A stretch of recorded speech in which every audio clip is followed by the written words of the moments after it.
Today I will review a smart lock that can be unlocked with a fingerprint, a code, an RFID card or an app. On top of that, I will integrate it with Amazon Alexa and with Home Assistant.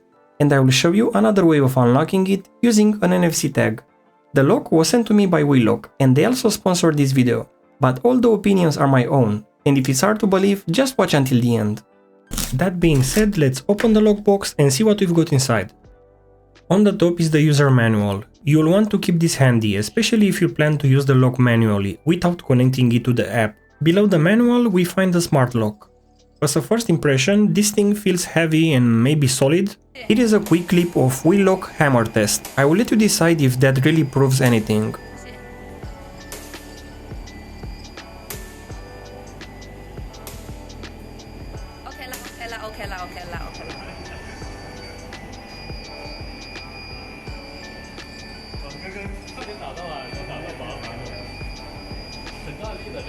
It has a numeric keypad and on top of it a fingerprint sensor for unlocking the door without needing a code or the app. The handle is plastic but it feels really nice, definitely not cheap. It has a metal cover and in the front it has a rubber seal. The lock requires 3 AAA batteries, which by the way are not included. Next to the lock is a small box with accessories and tools, screws, silicone plugs, RFID chips, a reset key to press the reset button, an extension piece in case your door is thicker and you need to make the lock a bit longer, and a hex key. Now let's open the second box. This one is for the WiFiBox 3 gateway. Inside we've got the gateway itself. We'll take a closer look at it later. 2 door sensors, 2 manuals, 2 cables, USB-C and Ethernet, and 2 small wires connector to connect the gateway to a building door opener. To access the battery slots, we need to unscrew this screw using the hex key until it comes out. Then remove the metal cover. Just a quick note, if you need to extend the external cylinder length, you can do it from here by loosening the screw and pulling the handle out to the required length. After that, tighten the screw back in place and insert the silicone plug to seal it. Open the rubber cap that protects the USB-C port and reset button. The USB-C port is only used if the batteries are completely dead. We can power the lock temporarily through it and unlock from the app. That's basically our backup option in case the batteries run out.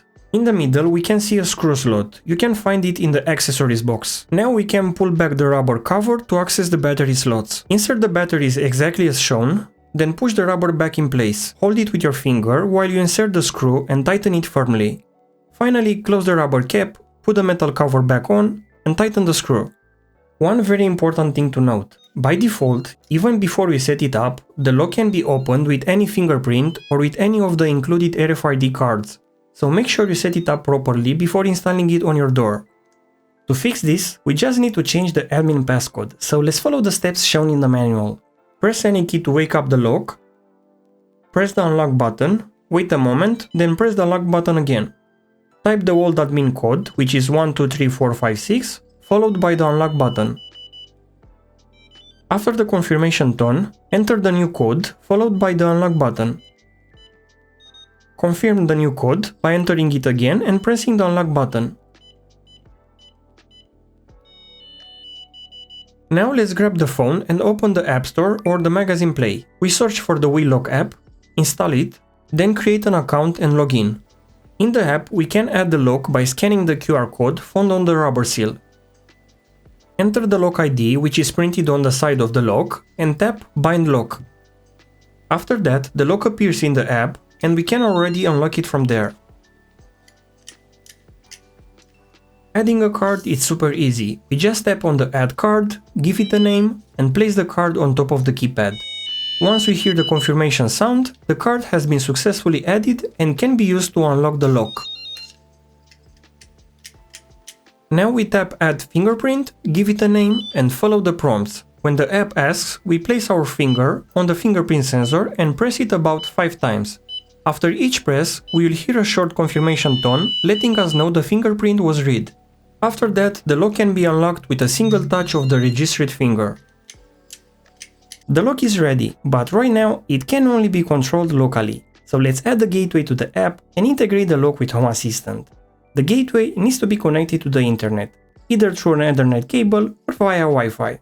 In this example, we will be using Wi-Fi, so we only need to connect the USB-C cable to the gateway. You will also need a phone charger or any similar USB power adapter to power it up.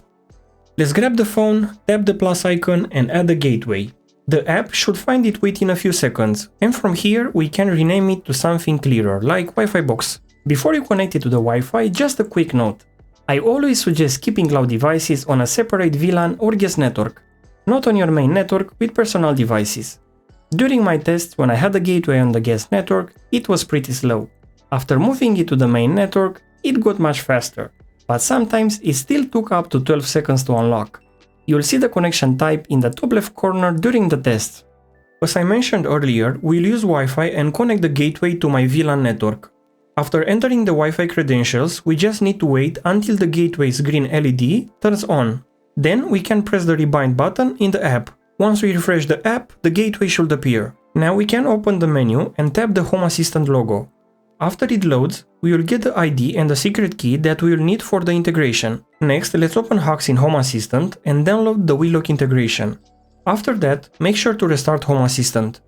Once it restarts, go to Device and Services and add the WELOCK integration.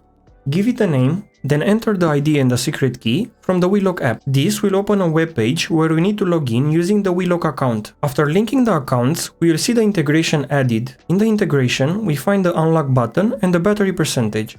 Now let's try the unlock button.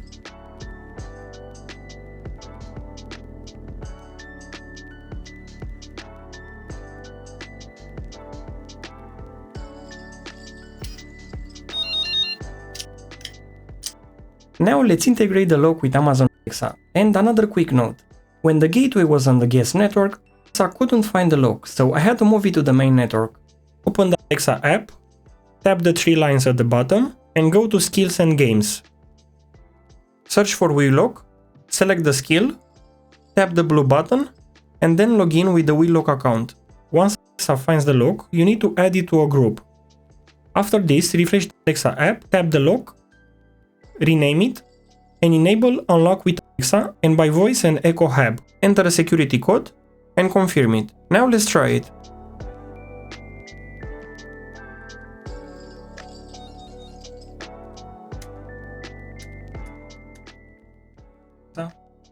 Unlock the back door. What's your voice code for back door? 3030. Unlocking. Hang on. The back door is unlocked. At first, the lock had quite a big delay, around 12 seconds, but on the second try, it unlocked much faster.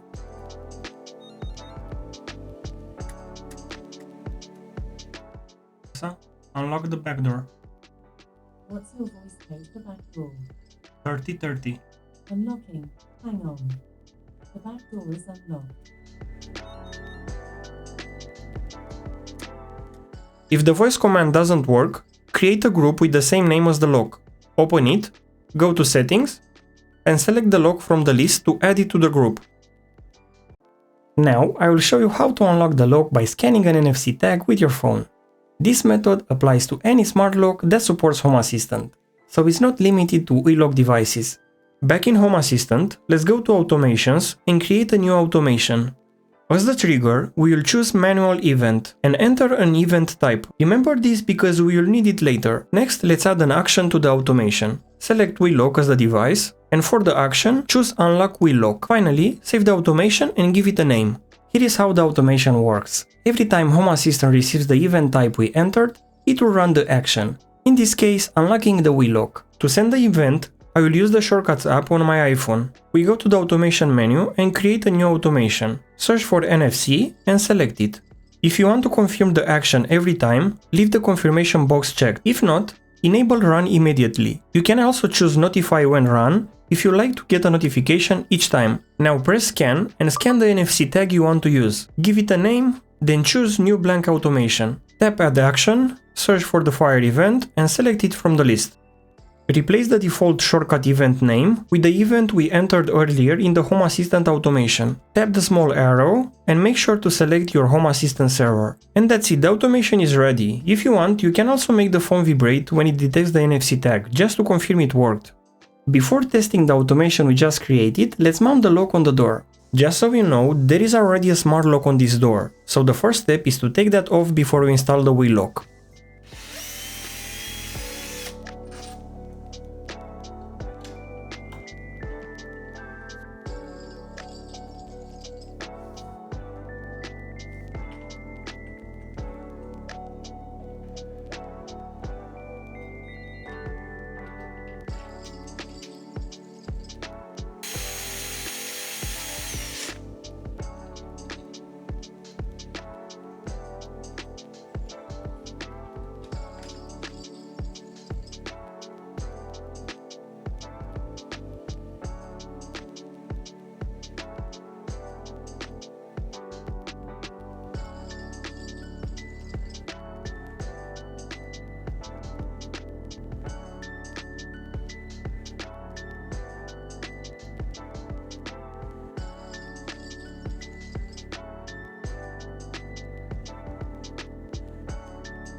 Overall, the locks feel solid and well built. I did run into small issues during the setup. The Wi-Fi box didn't detect the lock at first, so I had to remove it and pair it again.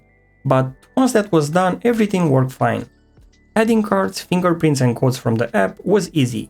When it's controlled locally, it's fast, but as you saw, there is a clear delay when unlocking remotely. Home Assistant integration was simple and worked perfectly. With Alexa, there were few problems discovering the lock, but that was just because the Wi-Fi box was on the guest network. At the time of recording this video, the lock was £109 on Amazon UK and €119 on Amazon Germany, which I think is a fair price. But here in Netherlands where I live, it's €179. Yeah, that's a bit too much. The good news is, if you use the affiliate link and the discount code in the description, you can get it for around €109, which is a really good deal. The Wi-Fi box Shriek was €99, which is a little pricey, especially since it can add a bit of delay sometimes. So would I recommend it? Yes, especially if you can find it at a discount. I'd only suggest getting the Wi-Fi box if you really need remote control and don't mind the bit of delay it adds. It's a great option for Airbnb hosts or anyone who wants to set temporary PIN codes that work for just a few hours or a few days. I didn't show this in the video, but the lock does support that feature. Hope I didn't miss anything. If you have any questions, leave them in the comments. Thanks for watching, and I will see you in the next one.